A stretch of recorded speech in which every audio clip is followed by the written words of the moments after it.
At first, Waqf was only the desire of someone who wanted to do good with the wealth he owned and managed individually without any defined rules. However, after the Islamic community felt the benefit of Waqf institution, there was a desire to regulate Waqf properly. I will convey how the history of the development of Waqf.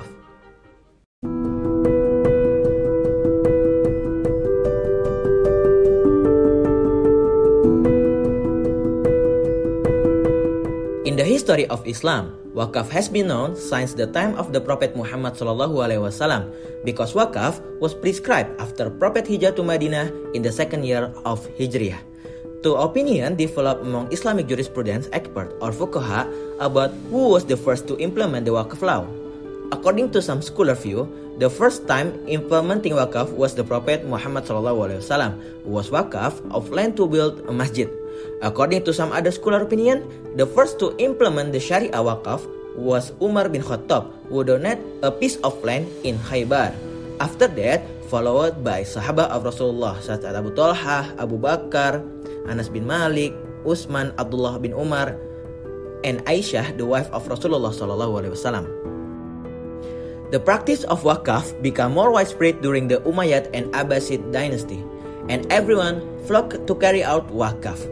Waqf was not only for the indigent and poor, but Waqf became the capital to build educational institutions with libraries and pay salaries to students, salaries of teachers, and scholarship for students. The public's enthusiasm for the implementation of Waqf has attracted the intention of the state to regulate the management of Waqf as sector to build social and economic solidarity of the community. During the Ayyubid dynasty in Egypt, the development of Waqf was quite encouraging.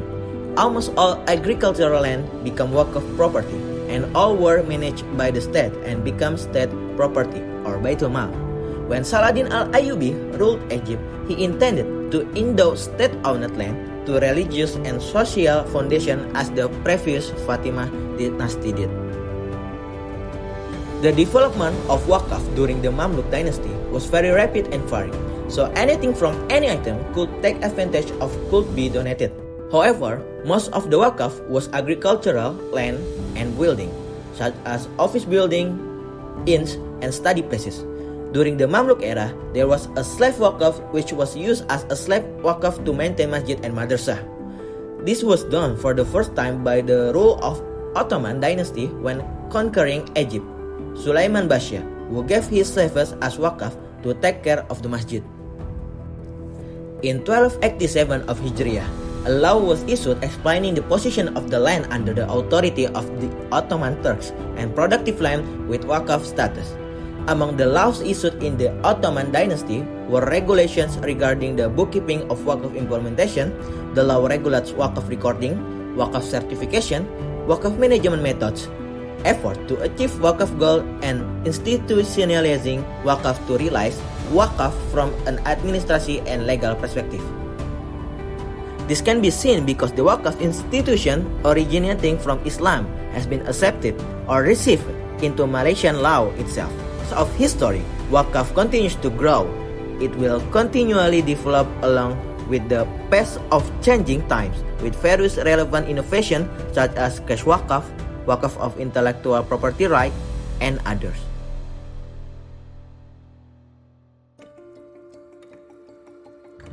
Let us take a closer look on Muslim Sunni view on the concept of Waqf or endowment. The practice of Waqf started after the second hijrah of Prophet Muhammad SAW. After the second hijrah, Waqf becomes one of the main financial instruments in golden Islamic civilization era aside from zakat. Most of the Muslim jurists come with a conclusion that Waqf or endowment is one of the best financial instruments, especially for a long-term period. Literally, Waqf means to hold, detain, confine, or prevent. Generally, Waqf also can be known as perpetual or everlasting charity, where the property can be preserved in a longer term for a charitable purpose. Do you know that the public facilities such as mosques, inns, hospitals, schools were financed through Waqf, and it becomes a permanent organization during the old times? Majority Islamic scholars such as School of Hanafi, Shafi'i, Hanbali and Maliki agree that Waqf is the best form of financing and it can curb poverty in the past. Public services such as school, mosques, inns are undeniable really helpful in the past in creating the new life for the Ummah.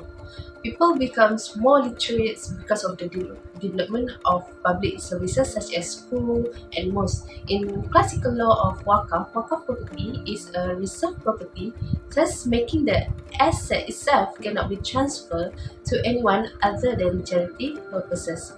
Though Muslim scholars agree with the former statement, different opinions start to arise about the Waqf ownership. Imam Abu Hanifa and Imam Maliki stated that the Waqf founder will still have the full ownership of the asset and can nullify the Waqf asset anytime. Imam Abu Hanifa also added that the Waqf property is an ownable asset of the founder, while the profit of the property was allocated for philanthropic purposes. Hence, the Waqf is redeemable or aria as long as the founder is still alive. The Waqf will be irredeemable when there is an order from the court or the death of the founder. Now, what is the meaning of aria? Aria refers to a temporary borrowing for a limited time where the possession of the asset or item is given for use only while the ownership is still preserved by the original owner. Majority of other Muslim jurists acknowledge that Waqf will obliterate the position of the founder in the dedicated asset. When the founder decides to dedicate his asset for Waqf purpose, his asset will be detained in the ownership of Allah Subhanahu wa Ta'ala. And the profit gained from the asset will be served as philanthropic purposes for a better mankind. Imam Shafi'i, Imam Ahmad bin Hanbal, and two other imams who were disciples of Imam Abu Hanafi, like Abu Yusuf and Al-Shaybani, supporting this statement about the Waqf ownership only belongs to Allah. All jurists had a mutual agreement for dedicated asset in public services such as mosques should be irrevocable and everlasting as it was built for Ummah to serve and do their ibadah for Allah. Hence, it is strictly prohibited to sell the land of the mosque despite the condition, except for one situation. For instance, the authorized mutawali bought a new property for the mosque using a Waqf money. The new property will be a part of the mosque belonging, but the property does not fall under Waqf property. Although Al-Quran does not mention clearly about Waqf, the Holy Book they emphasize about doing charity to mankind. Surah Al-Imran verse 92 mention about reaching the benignity by giving away the thing that you love the most. Another verse about doing charity is Surah Al-Baqarah verse 267, which said that, O believers, spend the best thing from what you had obtained and from what we had given out to you from the earth. As for hadith, Prophet Muhammad once stated there are three things that you will not be cut off once a Muslim passes away. Number one is endless charity. Number two, knowledge that gives benefits to people. Number three is good children who always pray for their parents. In the case of Waqf, we would categorize it as under endless charity. Another occurrence of Waqf during Prophet Muhammad SAW time was when Khalifah Umar would ask opinion from our Prophet on how to get closer with Allah Subhanahu wa Ta'ala. The Prophet answered, keep the origin of wealth and make charity by giving it to poor people. After that, Khalifah Umar contributed his land which he got from the Khaybar War. The land that he contributed are not allowed to be sold nor inherited. The social development of poor countries has become a major concern among the world's main economies. As religion, Islam promotes the advancement of society and human kindness. As a result, all Muslim action must be oriented on sustaining the highest ethical standard and social responsibilities. Waqf became a global phenomenon after it was arguably first accepted by Western higher education institutions in 1264, such as Merton College, University of Oxford. A Waqf can be established to benefit the donor's family or the general public for charity purposes. Waqf can also take the form of certificates. Practically all of the capital can be invested because Waqf certificates are non-redeemable. But an investment strategy that prioritizes capital preservation must be considered. The corporate Waqf is at the crossroad of Sharia law and modern company law. In corporate Waqf, a number of the essential characteristics are similar to those of the industrial foundation prevalent in Northern Europe. The aim is to establish a perpetual legacy and achieve philanthropic purposes through the enduring prosperity of a commercial organization. Entrepreneurs establish industrial foundation in order to safeguard the company's future, which they see as their contribution to society. The terms of ownership are one of the most significant differences between industrial foundation and corporate waqfs. Higher education is an example of a merit good. Positive externalities where social benefits surpasses private profit when consumed are evident in the market for higher education. Higher education institutions can refer to depending on endowment to keep their operation running as financially self-sufficient entities. Endowment acts as a safety net against the instability of government financing and student tuition by providing a stable and internal source of funding. Independent endowment funds are a private solution to the problem of undersupply of public goods, since they enable local communities and individuals to efficiently create and sustain public goods.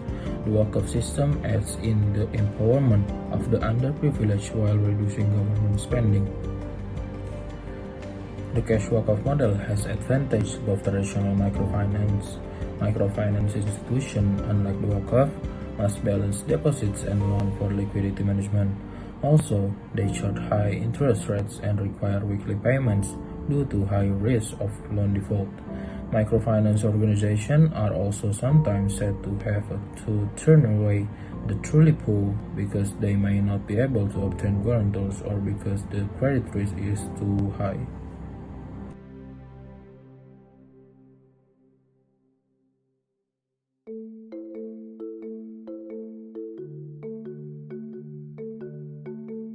Conventional endowment and Waqf have the same meaning and translation in nature. However, both of them have a different principles of application. Both of these philanthropies have been practiced since decades ago. Even so, there are few issues related to the philanthropy that are still questioned by the society. The issues emerge from different angles which covering management and the application itself. So the first issue is issues of perpetuity and collateral. When the property has been endowed as endowment or Waqf assets, the property must be able to benefit the receiver in perpetuity. However, once the asset have been endowed, the asset cannot be used as a collateral for financing. In Islam, a Waqf asset cannot be used as a collateral as the ownership right have been perpetuated to Allah subhanahu wa ta'ala. If the Waqf asset still be used as a collateral in any debt agreement, automatically the status of the contract is void. Same goes to the practice in the Western, where the endowed asset cannot be used as a pledge or collateral.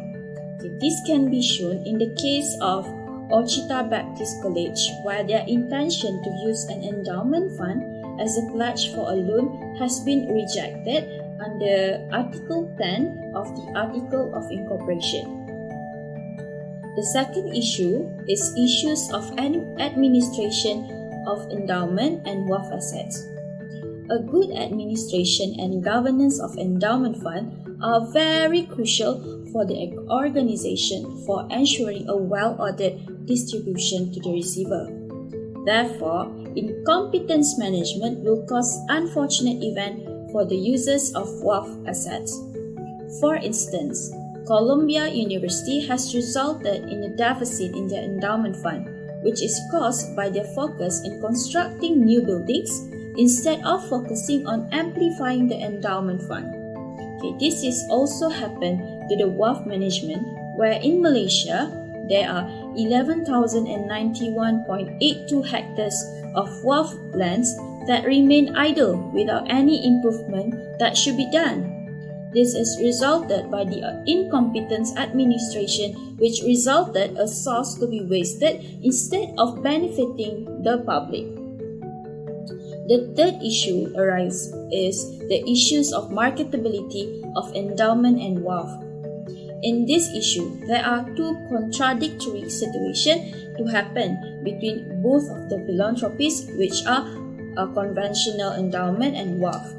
Marketability of Waqf is still lacking in terms of understanding on how the creation of Waqf happened. The reason for too many abundant Waqf land is because of the limited knowledge on how allocation should be done by the Waqif. In addition, the specific condition of certain Waqf assets have worsened the mutawali to develop the land.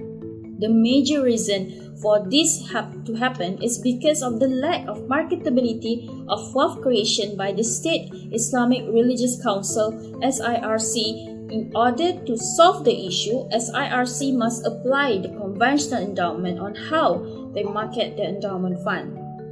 This can be shown in the Harvard University, where it is currently one of the wealthiest universities in the world with $53.2 billion in 2021.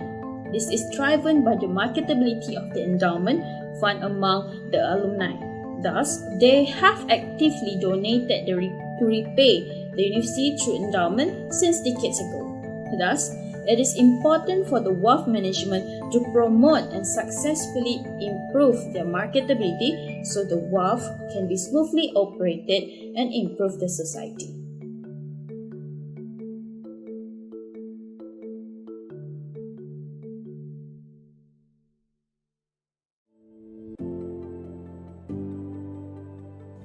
When it comes to Islamic history, the success of Waqf as a source of socio-economic funding in developing a community through the implementation of social and public services has played an important role in the modern times. As an act that will be benefit to the community, Waqf can be performed in various ways.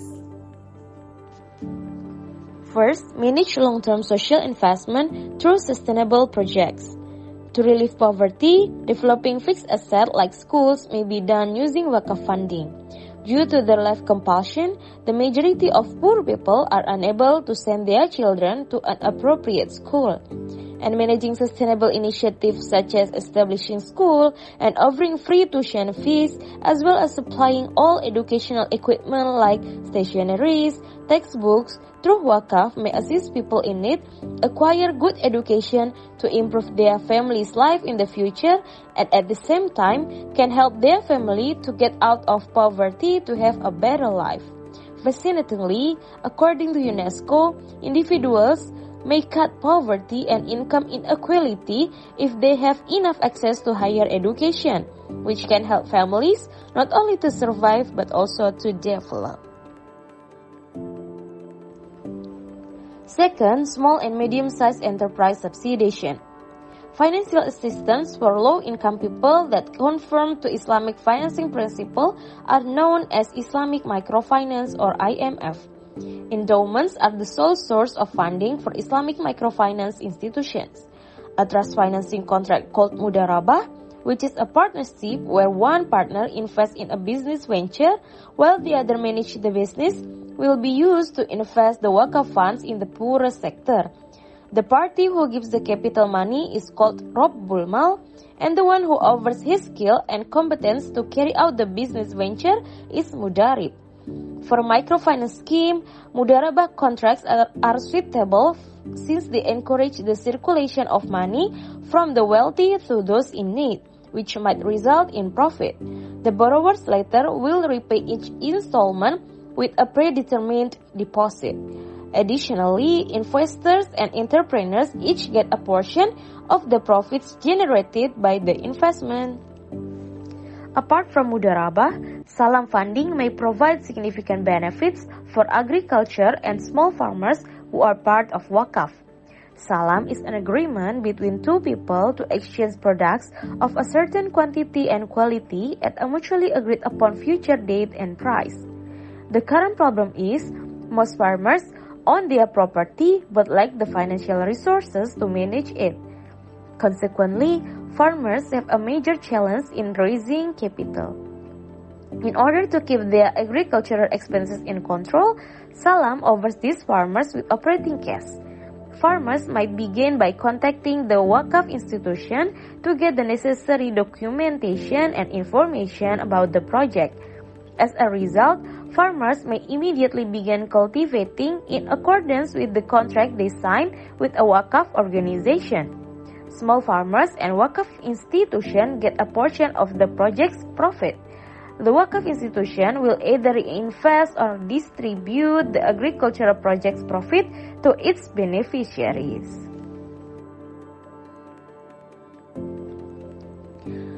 The third one is government spending reduction. Last but not least, Waqf can also help to reduce poverty by lowering government expenditure. The Waqf system can aid the government in reducing expenditure while maintaining access to a number of essential services. Waqf funds have a positive impact on society and reduce the load on the government. Waqf has been founded to develop and maintain social projects for the sake of society. Thus, government expenditure will no longer be focused on addressing people's fundamental necessities. The Waqf building like USM Health Campus operated as quarantine facility as an example. Since the government doesn't need to purchase or rent quarantine center facility, it can instead spend the balance of its budget on other welfare dependency social development projects. Waqf institutions have played an essential role in elevating poverty, distributing wealth, and promoting social welfare among the Muslim community since the reign of Prophet Muhammad and continued by his companion. Until now, Waqf institutions are still relevant. We can conclude that other Muslim and secular countries have succeeded in managing Waqf professionally. The management of the Waqf has a positive impact on the benefit of the community. With this current global economic situation that is unpredictable, Waqf institution needs to be reinstated and become the backbone of Muslim economy. Waqf has proven to be one of the mechanisms in poverty alleviation and wealth distribution by providing the community's need by economic capacity and ability of the community as a whole. The transfer of individual prosperity to society has reduced income inequality and poverty and enriched the community's quality of life, raised the spirit of brotherhood, raised the welfare of the Ummah, rejected pure materialism and perspective of individualism in society.